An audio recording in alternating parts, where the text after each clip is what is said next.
Mi nombre es Ignacio Reces y soy profesor de letras egresado de la Universidad de Buenos Aires. En esta charla les voy a hablar y les voy a explicar acerca del uso, la adopción del Bitcoin y la tecnología blockchain en la región de Latinoamérica. Me interesa hacer este recorte geográfico porque en estos países hay ciertos patrones que se repiten. Estos serían corrupción política, devaluación de las monedas nacionales frente al dólar americano, ciudadanos no bancarizados, ciudadanos altos índices de pobreza, ciudadanos que no están registrados por el gobierno, entre otros patrones. Ante estas problemáticas, el Bitcoin y la tecnología blockchain pueden brindar soluciones a los ciudadanos de a pie, que incluso hoy en día ya lo están haciendo. Algunas de las preguntas que me surgen ante una potencial adopción del Bitcoin y de la tecnología blockchain en Latinoamérica y principalmente Argentina serían las siguientes.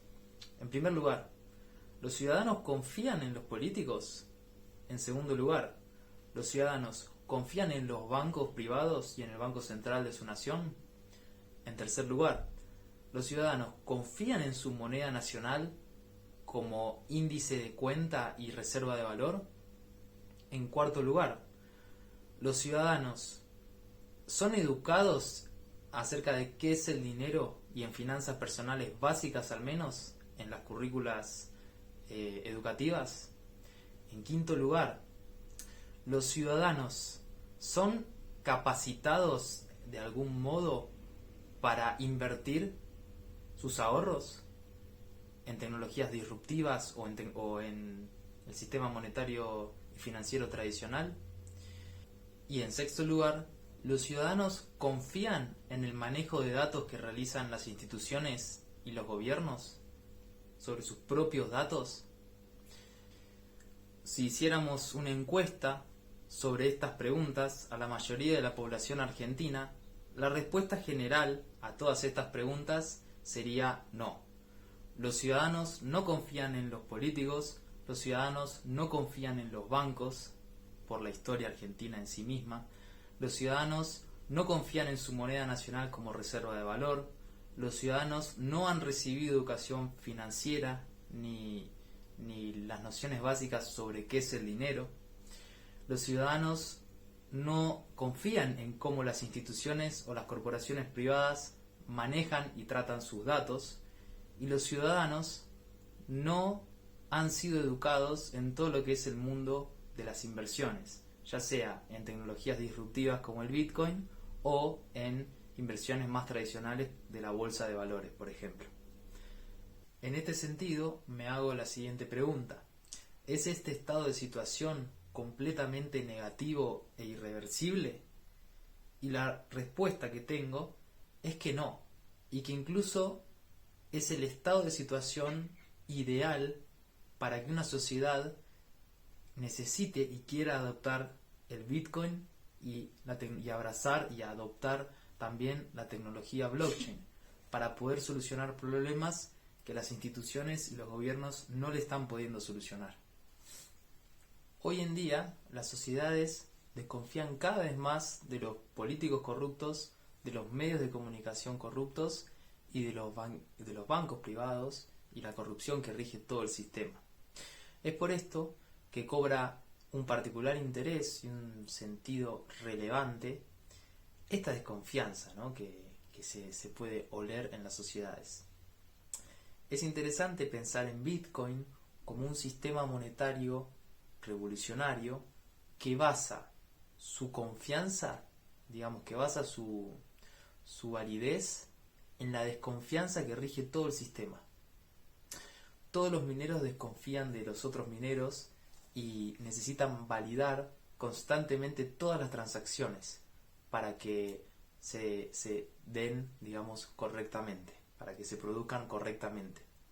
Entonces sabemos que hay una desconfianza generalizada en la sociedad y hay un sistema monetario revolucionario nuevo, que es el Bitcoin, que se basa en la desconfianza para funcionar. Eso es lo interesante. En el ecosistema Bitcoiner, ¿sí? En la comunidad Bitcoiner, hay una frase muy conocida que es, en inglés, don't trust, verify, y en español significaría no confíes, verificalo. Entonces el Bitcoin nos propone una manera de verificar, una nueva manera de pensar lo que serían las finanzas, ya no basada en la confianza en diversas instituciones, políticos o bancos, por ejemplo, sino basada en la desconfianza.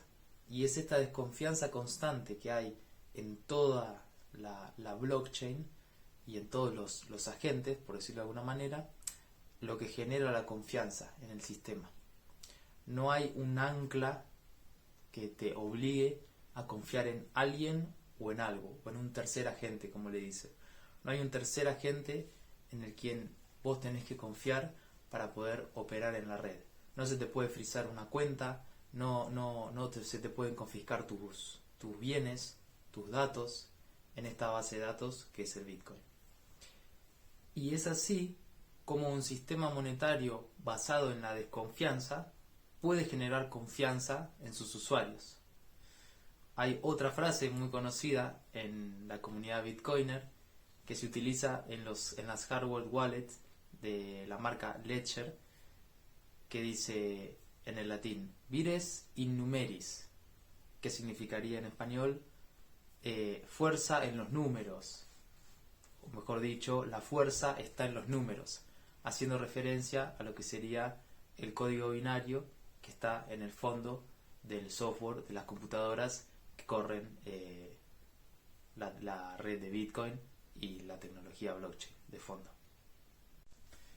En relación a la confianza que tiene la gente a sus monedas nacionales, podemos decir que la situación varía dependiendo de cada país de la región. Argentina y Venezuela encabezan la lista de los países que más han devaluado sus monedas nacionales en relación al dólar americano. Y esto lo que genera es que haya una huida de las monedas nacionales hacia el dólar americano o hacia otros tipos de inversiones. El ciudadano de a pie, si tiene un excedente como para poder ahorrar, quiere huir de su moneda nacional. Y esta situación es muy clara y se podría decir que incluso en todas las clases sociales se trata de escapar del hecho de tener moneda nacional en la mano, ¿sí? Esto estimula el consumo en algunas veces y estimula lo que sería el ahorro en las clases sociales que tienen quizás un excedente. Como dijimos recién, en el caso de Argentina, los ahorristas dedican mayoritariamente su excedente, su capacidad de ahorro, al dólar americano, y otros pocos se dedican a invertir en lo que sería la bolsa de valores, ¿sí? En el sistema tradicional de inversión, y otros pocos, se podría decir, o en creciente, digamos, demanda, hay otros tipos de inversores que se están empezando a volcar hacia las inversiones más relacionadas a la tecnología disruptiva que presenta el Bitcoin, ¿sí? Tanto Bitcoin como en otros proyectos que utilizan la tecnología blockchain, como Ethereum y tantos otros más. Y es esta situación de incertidumbre generalizada que solemos vivir en Argentina en relación a la economía y a las finanzas y a la estabilidad política, también podríamos decir, lo que lleva a algunos inversores a decidir alocar su capital en lo que serían inversiones que no estén atadas al país y al futuro del país.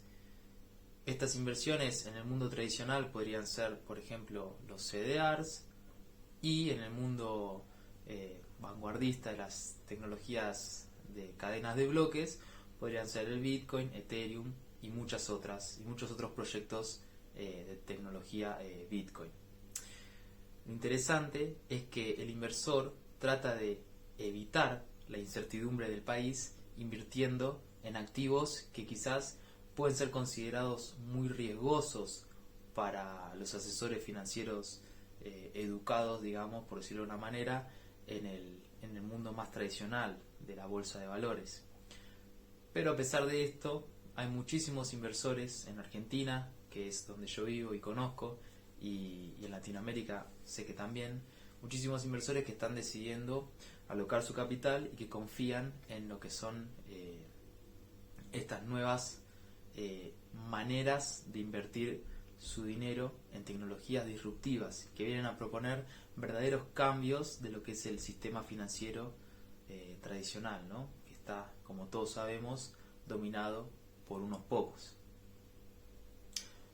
Ante el abuso de poder de estos monopolios financieros y ante el avance histórico internacional de una inflación que está difícilmente cerca de ser controlada por la Fed, por Estados Unidos y por todos los países del mundo, el Bitcoin nos trae una propuesta de escasez digital en la que solo existirán 21 millones de unidades de Bitcoin que se pueden subdividir, como ya algunos saben, en 100 millones de satoshis.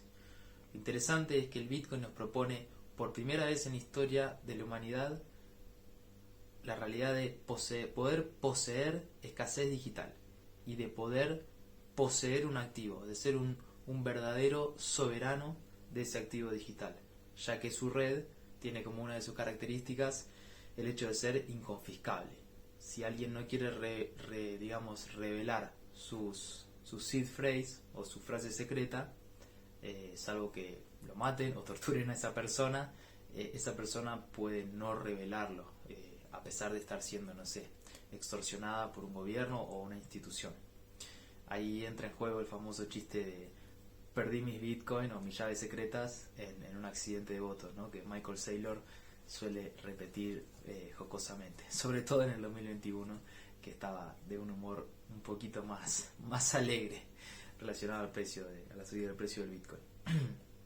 Eso por un lado. Y además del hecho de el Bitcoin traer lo que sería la escasez digital en la historia de la humanidad, también trae el hecho de ser una base de datos monetaria que es auditable y completamente transparente. Es decir, hay una información que todos podemos ver en todo momento y las transacciones se pueden verificar en todo momento por cualquier usuario. No hace falta que una entidad específica verifique eso en su base de datos. Y eso es muy importante porque genera transparencia en el sistema monetario, transparencia que hoy en día no existe. Incluso hay una previsibilidad de la inflación del Bitcoin de acá hasta que se termine de minar el último Bitcoin en el año 2134 aproximadamente. Y lo interesante es que cada 210.000 bloques que se minan o que se producen o que se procesan, se produce un proceso que se llama el halving, que es una reducción de la inflación de la red del Bitcoin al 50%. Esto genera que haya un 50% menos de producción de Bitcoin diariamente. Y si la demanda sigue siendo estable, por decirlo, o si sigue creciendo con el pasar de los años, eso indica que si un bien es demandado en un mayor grado y hay mayor escasez de ese bien, el precio de ese bien suele subir, ¿no? Por economía básica. Y es por este motivo que muchos invierten en Bitcoin, porque consideran que esta base de datos genera una previsibilidad en el pasar de los años y aporta soluciones también a los ciudadanos de a pie y a empresas, e incluso podría aportar soluciones a gobiernos para, alocar Bitcoin como parte de sus tesoros nacionales. Es por esto que muchos eligen al Bitcoin como reserva de valor en el mediano y en el largo plazo. Y es algo, una característica de lo más interesante del Bitcoin. No por nada suelen denominarlo el oro 2.0. Es importante hacer una aclaración sobre la educación financiera y el conocimiento sobre finanzas personales que deberían tener los ciudadanos para invertir su capital, digamos, personal en la red de Bitcoin o en algún otro proyecto blockchain. En mi opinión personal, habría que brindar educación financiera en todos los colegios secundarios de Latinoamérica y del mundo y enseñarles a una edad temprana el concepto del dinero, qué es el dinero, para qué sirve y cómo se utiliza. Como muchos sabemos, el dinero y las finanzas personales pueden ser utilizados como una herramienta para facilitar la vida de las personas. Pero como toda herramienta, hay que saber usarla, hay que entender cómo funciona, y cuanto más se la usa y de una manera más consciente, más eficientemente se vuelve el uso de esta herramienta, ¿no? El dinero como unidad de cuenta, bien de intercambio y reserva de valor tiene que ser entendido y comprendido por sus usuarios, y estos deberían no solamente basar su confianza en sus gobiernos o en los bancos centrales que emiten su moneda nacional, o en Dios, como dice el billete norteamericano, ¿no? In God we trust. Estos ciudadanos deberían basar su confianza en aquello que conocen y que entienden. Y lamentablemente hoy en día son muy pocas las personas a las que uno le puede preguntar qué es el dinero, cómo surge, cómo funciona, y son pocos los que pueden responder estas preguntas, porque al no ser un contenido curricular en los secundarios, no todas las personas tienen las respuestas para estas preguntas. Y es interesante pensar en esta idea del monopolio del dinero en manos de los gobiernos y los bancos centrales, haciendo una analogía con lo que fue la Revolución Francesa de 1789, en la que se produjo una secularización del poder de gobierno. Ya el poder no estaba ligado a lo que eran las instituciones religiosas a partir de la Revolución de 1789.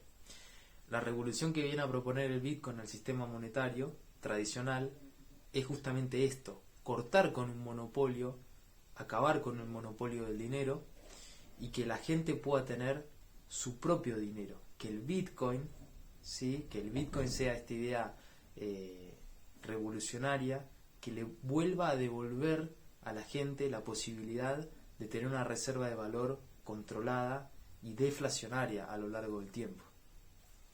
Y así, si poco a poco cada vez más ciudadanos deciden optar por un sistema monetario alternativo al que nos brindan los gobiernos corruptos y los banqueros corruptos, así progresivamente no va a quedar otra opción, ya que el Bitcoin es inconfiscable, no les va a quedar otra opción a los banqueros, a las instituciones financieras más grandes del mundo y a los gobiernos que adoptar el patrón Bitcoin en cierto modo, o regularlo, o tratar de regularlo de alguna manera que puedan seguir cobrando sus impuestos, o que los ciudadanos que lo consideren decidan pagar sus impuestos, ya sea con criptomonedas o con algún tipo de activo digital.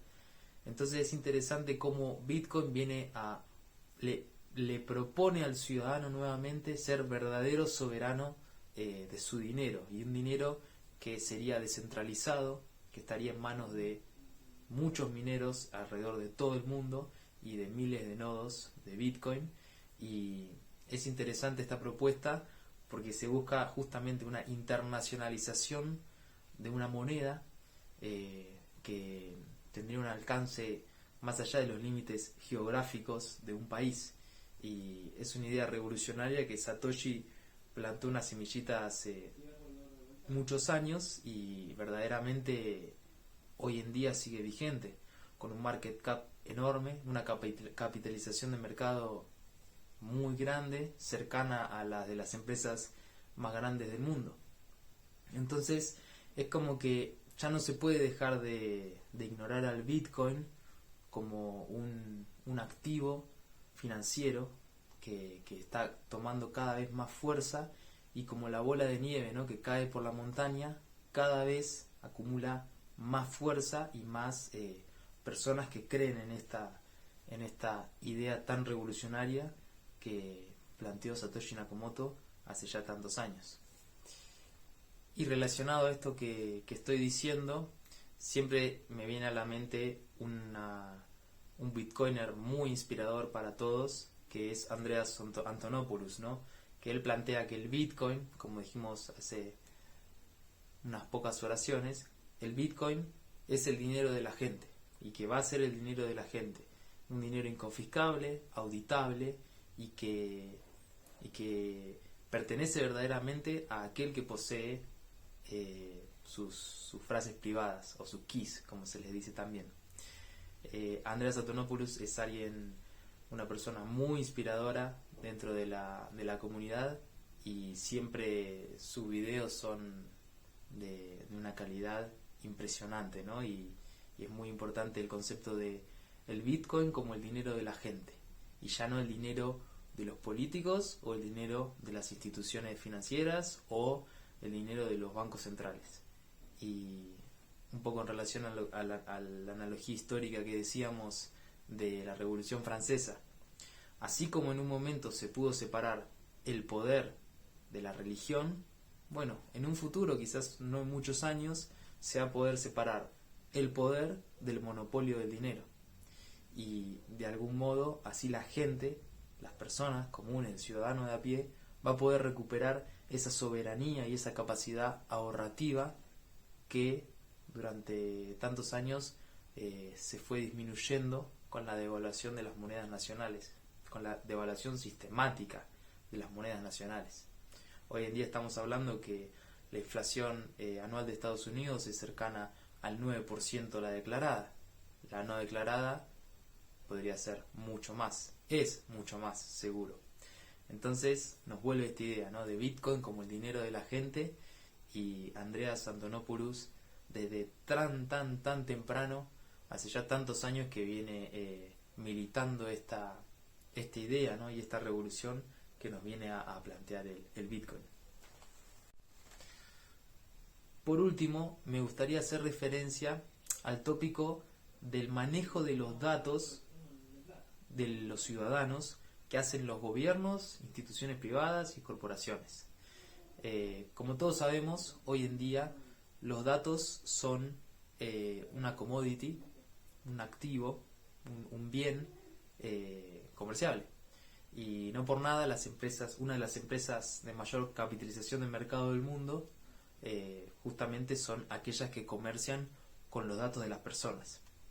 Ahora, el problema reside en que los ciudadanos muchas veces, con el afán de poder usar ciertas aplicaciones como Facebook, WhatsApp, Instagram, Google y muchas otras, Mercado Libre y muchas otras, están aceptando en los términos y condiciones que esas empresas pueden utilizar sus datos, ya sea para vendérselo a otras empresas o para que sean, targeteados como posibles consumidores de productos.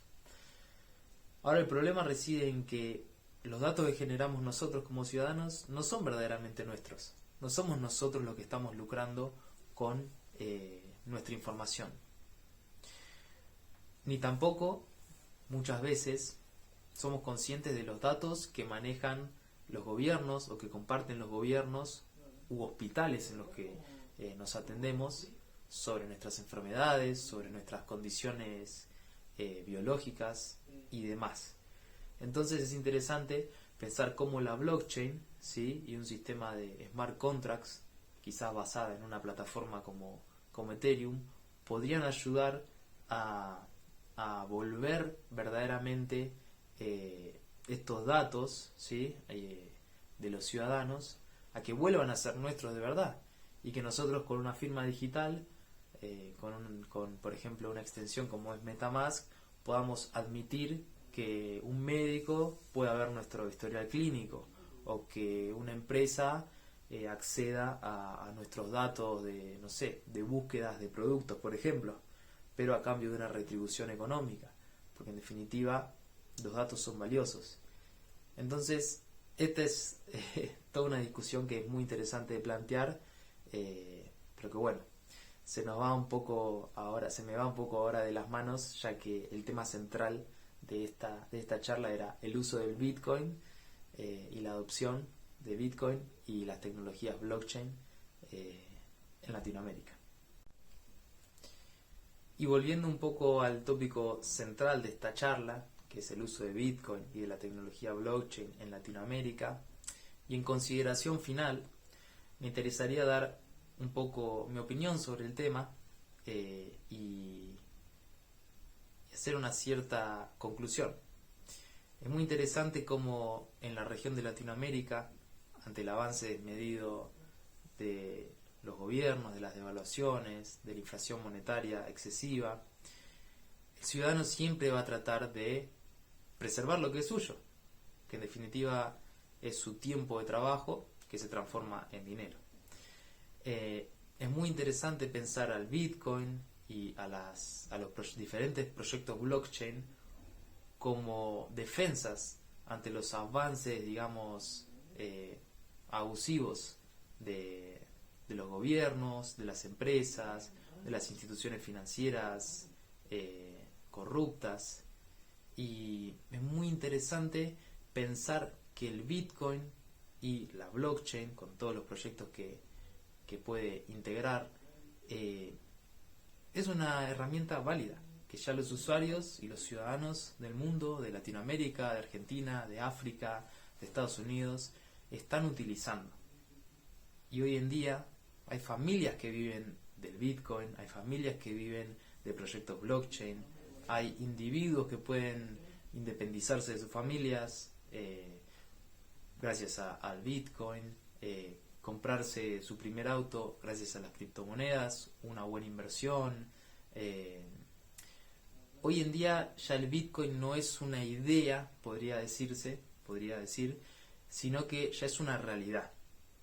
Está acá y todas las personas que uno conoce entre 30 y 40, quizás 50 años, escucharon alguna vez hablar sobre Bitcoin. Es muy extraño que ya no se escuche, que ya no se comprenda, o que no se, mejor dicho, que no se conozca el término Bitcoin.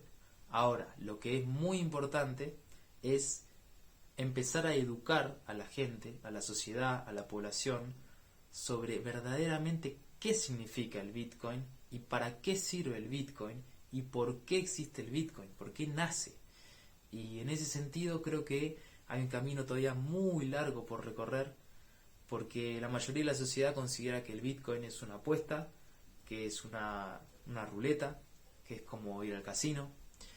Y dicen esto desde el prejuicio de no conocer verdaderamente la tecnología que está de fondo y todos los problemas del mundo real que esta solución tecnológica viene a arreglar.